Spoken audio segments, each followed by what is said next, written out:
Hey guys, good to have you back. If you are new here to my channel, hello, my name is Margaret. I'm from the Netherlands. I am a paper crafter, junk journaler and such. And at the moment I am doing the junk journal July. So today I want to tackle another prompt. And guess what? It is a prompt that I, already crossed out. I did not want to do a reinvent, but I am doing reinvent. So what do you want to reinvent? Let me show you. I love vintage papers, vintage ephemera and such. I collect it, I hoard it, I love it. Let me show you what I'm talking about. These beautiful vintage envelopes. I love the colors, the feel, the markings on them, the windows and such. So I really like them, but they are very expensive. So I was thinking, why not make some ourselves? Like a faux vintage envelope. Let me show you what that will look like. It will look like this, because this is one that I've made myself. Now that you know that this is a faux vintage envelope, you will see the difference. But honestly, I'm very proud of it. It blends in with the other ones. The color is a little bit off. It's a little bit darker, but that's okay. They probably were this color to begin with, and these are faded. Yeah. I made these from darker paper. These are just a couple of them. I have found a whole pile of these at a flea market recently, and I've been using them. But you can also make these, of course, with white paper or light blue, green, whatever color you want. So I'm going to use a piece of paper. This is A4 sheet. I will give you some inch measurements later. So I'm just going to make them from one sheet. And this is a piece of vellum that I've used. You could also use some acetate or, packaging, whatever you want. And I did some stamping. Yeah, so not a lot of papers are going to be involved, but the end result is going to be wonderful. Other than vellum and this piece of paper, I am using, as I mentioned, my stamps. I am lucky to have some stamps that represent sort of postage marks. I have a lot of these, and these came from some sort of Tim Holtz set or something like that. But you can have butterflies if you want to. I'm going to use scissors, a pencil, and I think scoreboard. I did not even use a scoreboard for this one, but for the new one I'm going to use a scoreboard. So, and glue, of course, because we need to glue it. So not a lot of stuff going on. Let's get started. Okay, for some measurements, this is A4 size. In the States you'll probably use legal or something like that. I don't know the exact measurements, but the measurements for A4 is 8 1/4 by 11 1/2, I guess. Yes, by 11 1/2. It needs to be sort of similar to that size, yeah? I'm going to make a couple of scores. I am having it with the long side against the, what's this called? Your left-hand side, love. Okay, left-hand side. I'm going to make a score at 1/2 inch. On the longer side, flipping it over, and then another 1/2 inch. Yes, flipping it on its side. And then I am scoring it. I'm scoring it at 4, and then at 8 1/2. Yes. There you go. So 1/2 inch, 1/2 inch, 1/2 inch for 8 1/2. That's it. So I'm folding the smaller bits in like so. Yes. And this is where we scored at 4. So this is the bigger piece and this is the smaller piece. I'm flipping the bigger piece up. Like so. This is going to be the envelope. And this is going to be the flap. Yeah? But it's going to look totally different. Yeah. Okay. I want to make some snippies. Yes. How are you going to do that? I am going to make 2 marks. I'm going to zoom you in a little bit, making a mark at the fold here and at this fold here. See, like so. I'm just going to do it like so. Whoops. See, sort of a triangle. Again, you can mark it, but you can also just take your ruler against these 2 points and, you know, make a mark over here. I want to cut over there, but that's going to be later. And then fold this open again and out, open and out. It's like gymnastics. And I'm taking a piece of pie out of here. See? Just a snippy. Also on the other side. So when you fold it open, it will look like this. Then this is the top. Does it make any sense? Yeah, this is the top. Also going to take a little bit off here. Just the tiniest bit to slant it. There you go.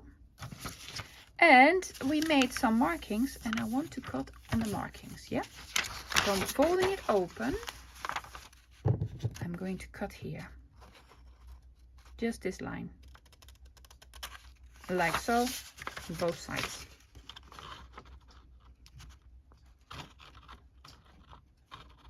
Very difficult, yes. Hold your hand still, love. Yeah, there you go. There you go. Good. Because we are going to glue this up, but I want to leave like a nice edge. I will erase this pencil bit. This will be erased, yeah? And now we want to make the flap, and I want to make the flap similar to this one. Yes? So I'm not going to make it in an angle on the top of the envelope, but like an inch down, an inch from that line.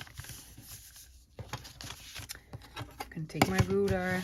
Will we have it at an inch? Yes, so why not? I'm marking at an inch. There you go, on both sides. Good. And then I want to find the middle of this piece. That's a lot of measuring, Margaret. I know, I am sorry. I'm very sorry. I'm gonna do this. Find the middle of the piece. I'm sorry, I'm going to do it in centimeters because, you know, that is what I usually use for measuring. 21 is 11, 10 and a half. Find the center. This is the center for me. Find your own. Find your own center. There you go. Making a line again.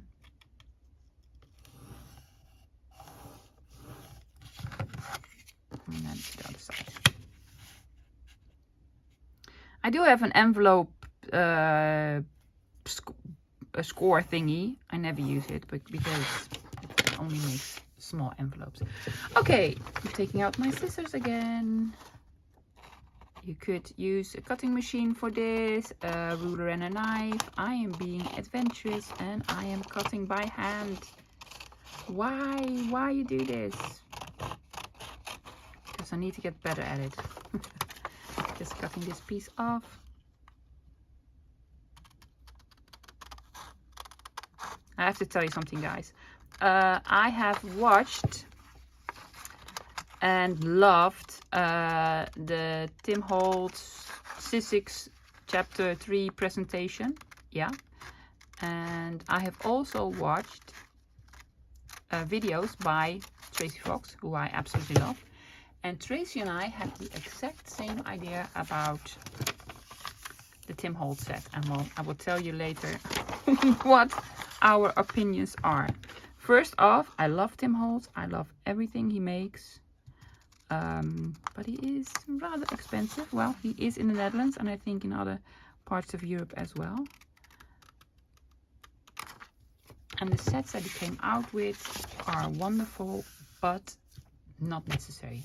See what I did? I just snipped it off. So we have an envelope now. I'm going to erase this. Do I have an eraser? Probably do. Hopefully it works. Yes.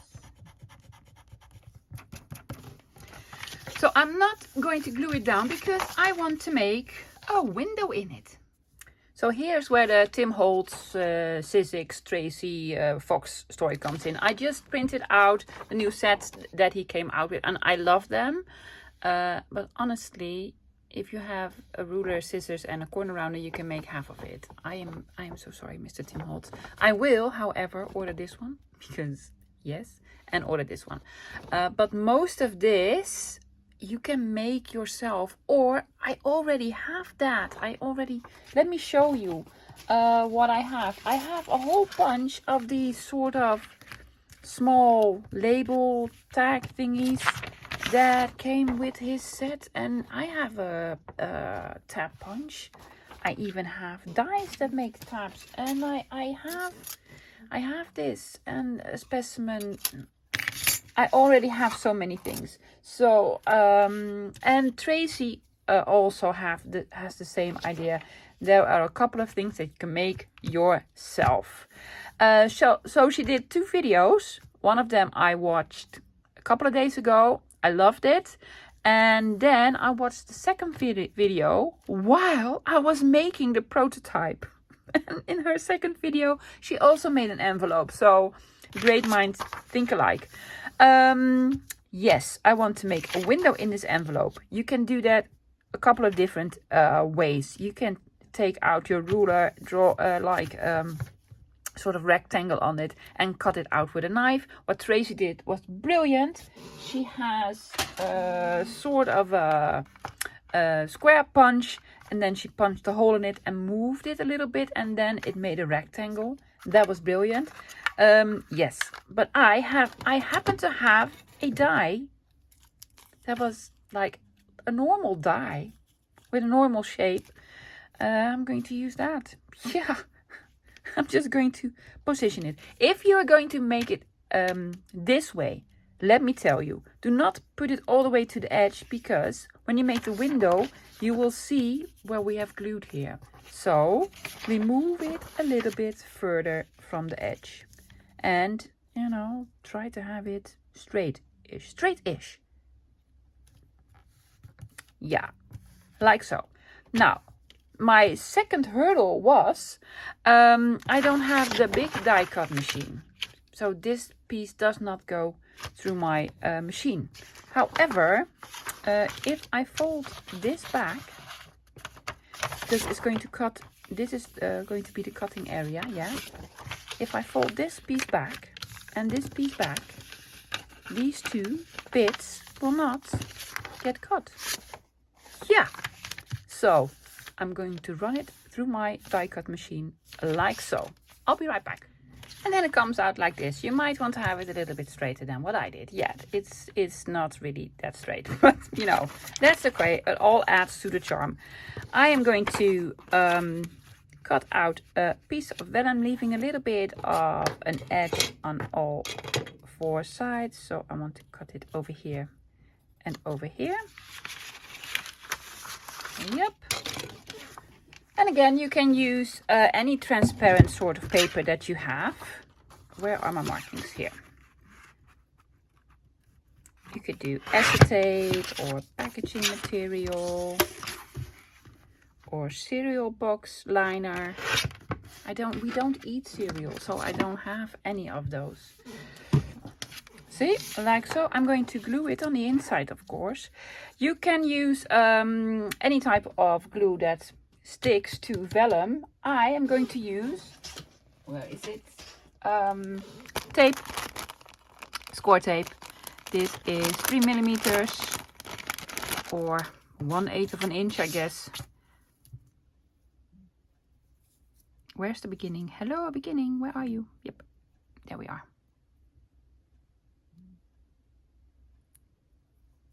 Yeah. So Tracy and I, we had the same idea about Tim Holtz. We love it, but if you don't have all the dies that I have, I think it's a very good set to have. Absolutely.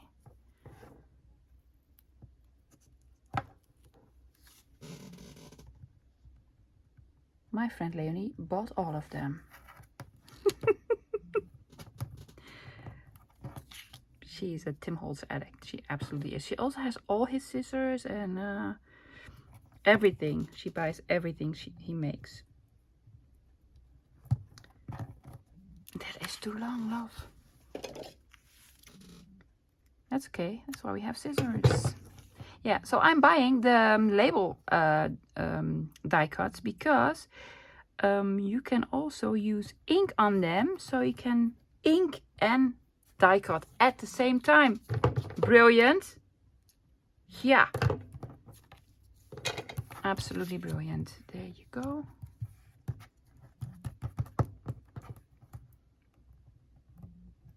I like this glue tape a lot more than the red one. This is very easy, but it's not very heavy glue. But it's perfect just to glue in a piece of vellum. That's absolutely fine. Oops, there you go.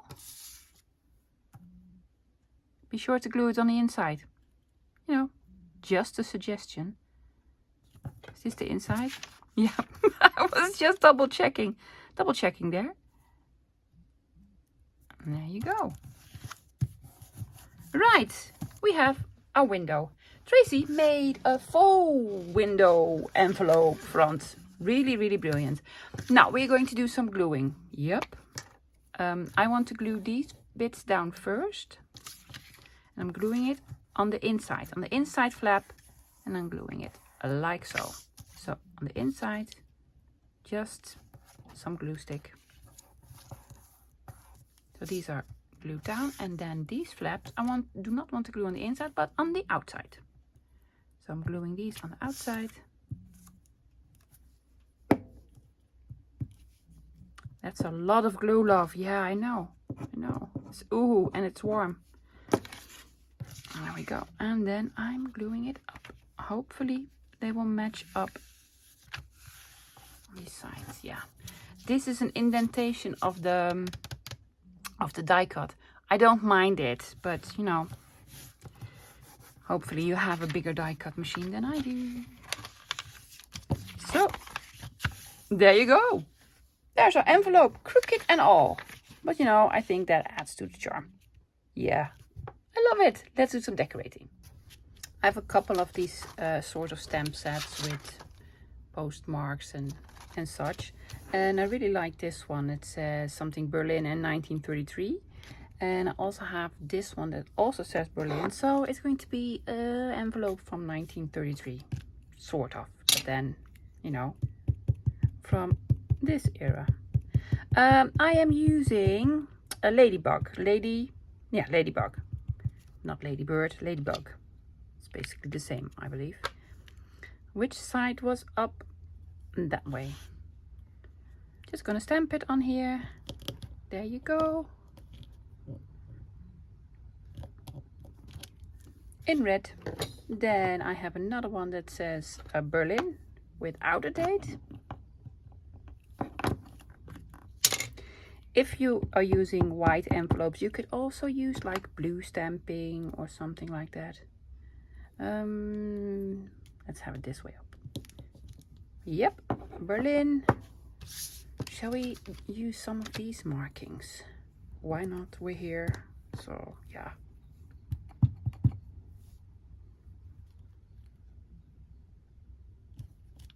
Yep. And I don't know what this was, but looked interesting. It looked interesting to me. So I thought, why not have another mark here? Ta-da! Now, for some sort of company name, I found two sort of words. It isn't a company. It's only correspondence, address or something, and postal, I don't know, something. It looked interesting. I'm going to do it in a different color so that the black stamp is going to be original on the envelope, and this is that the postal service did. Yeah, that's why I'm using two colors. This just represents sort of the company. See, the company was in black and the rest was in red. So yeah, I think I want to make another sort of small stamp on the other side. Don't know with what, but I'm gonna find something. else do we have? I just want one more on the back. Just to make it a little bit more interesting. Just a tiny bit. Is it the right way up? Yeah. Yeah. Or it isn't. But that's okay. See? Now I'm going to do a light inking. Not a lot. There was some ink left on here. This is probably vintage photo or something. Just some light inking around the edges.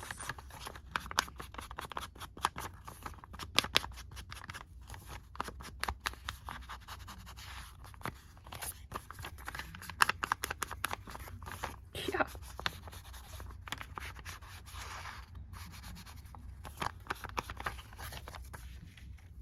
And here we have our faux vintage envelope. Here they are. They look almost identical. Yeah, I just rearranged the stamps a little bit. I like them. They look very authentic to me, but you know, that's just me. I might be biased. You can send these out. Yeah, you can use them as they are.